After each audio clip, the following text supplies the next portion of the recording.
കടുത്ത വേനലിൽ വാടിത്തളർന്നൊരു പനിനീർച്ചെടി പോലെയാണ് കുടുംബങ്ങളിലെ പ്രണയം. ആ കുറവ് കുടുംബത്തിലെ എല്ലാ അംഗങ്ങളുടെയും സന്തോഷത്തെ ഒരുപാട് ബാധിക്കുന്നുണ്ട്.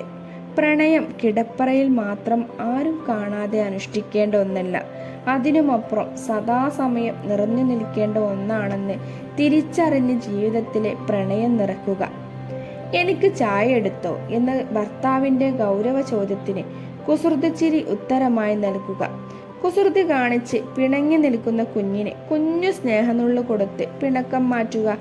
അങ്ങനെയുള്ള ചെറിയ കാര്യങ്ങളിലൂടെ വീടിൻ്റെ അന്തരീക്ഷം മുഴുവൻ മാറ്റാം.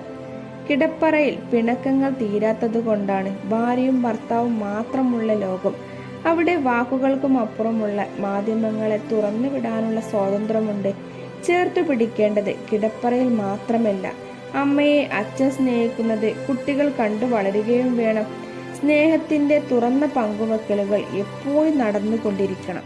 ഭാര്യയും ഭർത്താവും മാത്രമല്ല, കുട്ടികൾ തമ്മിലും വീട്ടിലുള്ള മറ്റു അംഗങ്ങളോടും എല്ലാം പുഞ്ചിരിയോടെ പെരുമാറാൻ പഠിക്കുക. അത് വളർത്തിയെടുക്കാനുള്ള സമയം കണ്ടുപിടിക്കണം. ഒരുമിച്ചുള്ള യാത്രകളിൽ വീട്ടിലെ പ്രായമായവരെ ഉൾപ്പെടുത്തുക.